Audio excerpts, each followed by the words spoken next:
अस्सलामुअलैकुम dear students, welcome back to civil engineering zone YouTube channel. Dear students, आज का जो हमारा टॉपिक है इसमें हम डिस्कस करेंगे basic rule of a CI 318 for the column design. Dear students, इसी टॉपिक को प्रॉपर समझने के लिए हमने लेना होगा एक कॉलम और साथ ही साथ इसका एक क्रॉस सेक्शन और इसके अलावा एक सर्कुलर कॉलम और इसके साथ एक क्रॉस सेक्शन। डियर स्टूडेंट्स, याद रखिए कि कॉलम जो है वो बेसिकली 2 चीज़ों से बनती है। सबसे पहले हमारे पास आता है लॉन्गिट्यूडनल बार और मेन बार्स, जो प्रॉपर लोड को ट्रांसफ़र कर रही होती है from the one storey to other. ठीक है। नाउ डियर स्टूडेंट्स, उसके बाद हमारे पास इसी लॉन्गिट्यूडनल बार को प्रॉपर सपोर्ट देने के लिए हमने शेयर रीइंफोर्समेंट को प्रोवाइड करना होता है। ये बेसिकली एक रिंग्स होते हैं। सो अगर हमारे पास ये रिंग्स स्क्वायर और रेक्टेंगुलर कॉलम में हो तो उसको हम फिर कहेंगे टाइज, और अगर हमारे पास ये सर्कुलर कॉलम में हो तो फिर इसको हम कहेंगे स्पाइरल। ठीक है। नाउ डियर स्टूडेंट्स, याद रखिए कि किसी भी कॉलम को डिज़ाइन करने के लिए हमें एक कवायद और एक बुनियाद की ज़रूरत होती है। तो ये CI हमारे पास क्या है, अमेरिकन कंक्रीट इंस्टीट्यूट है। इसके मुताबिक कुछ रूल है कि आपने किस तरह एक कॉलम को डिज़ाइन करना होगा। ठीक है।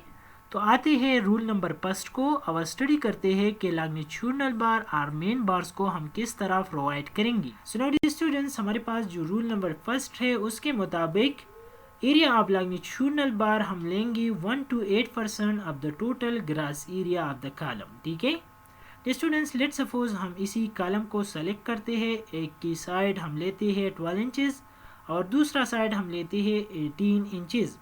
स्टूडेंट्स, अगर हम इसकी टोटल एरिया को कैलकुलेट करें तो अगर हम इसी 12 इंचेस को मल्टीप्लाई करेंगे 18 के साथ तो इससे हमारे पास इसी कॉलम के लिए टोटल ग्रास एरिया आ जाएगी। ठीक है। नाउ डियर स्टूडेंट्स, अगर हमने इसी मेन रेनफोर्समेंट के लिए मिनिमम एरिया लेना है तो हम क्या करेंगे, हम इस टोटल ग्रास एरिया का 1% लेंगे, और अगर हमने इसी मेन रेनफोर्समेंट के लिए मैक्सिमम एरिया को फाइंड करना है तो हम क्या करेंगे, 8% लेंगे ऑफ दिस ग्रॉस एरिया। ठीक है। नाउ डियर स्टूडेंट्स, अगर हम इसी कॉलम को सेलेक्ट करें जिसकी एक साइड हमारे पास 12 इंचेस हो और दूसरा साइड हमारे पास क्या हो, 18 इंचेस हो, तो इसमें जो हम मेन बार प्रोवाइड करेंगे तो उसकी रेंज हमारे पास होगी 2.16 square inches to 17.28 square inches तक। ठीक है। नाउ डियर स्टूडेंट्स, आप अपने साथ ये भी नोट करें कि CI का जो रूल है कि हम मेन बार्स को लेंगे 1 to 8% of the grass area, लेकिन प्रैक्टिकली जब हम कॉलम को डिज़ाइन कर रहे होते हैं तो हम क्या करते हैं, इसी मेन बार की जो एरिया है उसको हम लेते हैं 1% to 4% of the total grass area of the column. ठीक है। तो इससे हमारे पास तकरीबन उसका रिजल्ट एक्यूरेट आता है। नाउ डियर स्टूडेंट्स, उसके बाद हम आते हैं रूल नंबर सेकंड की तरफ। Dear students, rule number second ये है कि हम नंबर ऑफ मेन बार्स कितने प्रोवाइड करेंगे।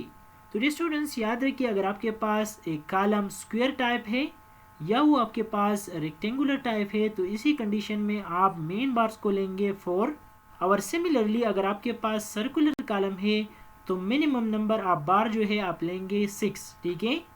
डियर स्टूडेंट्स, उसके बाद हम आते हैं रूल नंबर 3 की तरफ और स्टडी करते हैं कि साइज ऑफ द टाइज और स्पाइरल हम किस तरह लेंगे। ठीक है।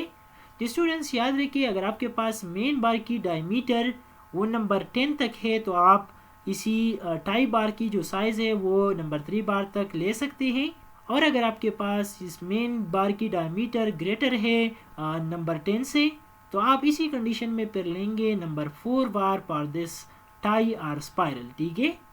नाउ डियर स्टूडेंट्स, उसके बाद हम आते हैं रूल नंबर 4 की तरफ और ये स्टडी करते हैं कि हम टाइज का जो स्पेसिंग है वो कितना लेंगे। तो उसके लिए हमारे पास मैक्सिमम रेंज भी है और मिनिमम रेंज भी है। फॉर द मैक्सिमम रेंज हमारे पास 3 डिफरेंट फार्मूलाज हैं। एक हमारे पास है 48 time of the diameter of tie bar, और दूसरा फार्मूला हमारे पास है 16 time of the diameter of main बार, और ये हमारे पास जो थर्ड है वो है लीस्ट कॉलम डायमेंशन। तो डियर स्टूडेंट्स, लेट सपोज हम एक कॉलम कंसिडर करते हैं और इसकी एक साइड को लेते हैं 14 इंचेस और इसका जो दूसरा साइड है वो हमारे पास है 12 इंचेस। ठीक है।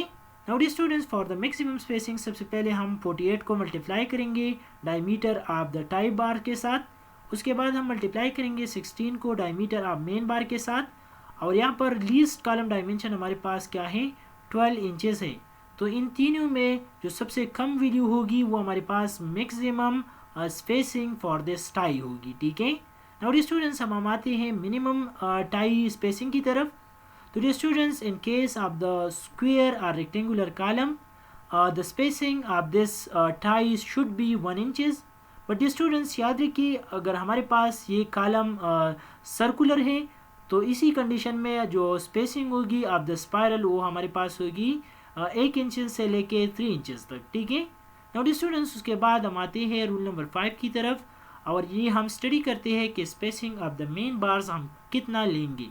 तो स्टूडेंट्स याद रखिए कि रेक्टेंगुलर और स्क्वायर कॉलम में अगर आपके पास मेन बार की जो स्पेसिंग है सेंटर टू सेंटर वो आपके पास मैक्सिमम 6 इंच तक होनी चाहिए। ठीक है, अगर ये इससे ज़्यादा है तो आपने फिर क्या करना है, एक मेन बार को यहाँ पर प्रोवाइड करना है और सिमिलरली उसको बैलेंस करने के लिए आपने एक बार यहाँ पर भी प्रोवाइड करना है। ठीक है, सो डियर स्टूडेंट्स ये आज का हमारा टॉपिक था। उम्मीद करता हूँ कि आप लोगों को अच्छा लगा होगा। इंशाल्लाह कमिंग लेक्चर में एक नई टॉपिक के साथ आप लोगों की खिदमत में हाजिर रहेंगे। So see you in next video.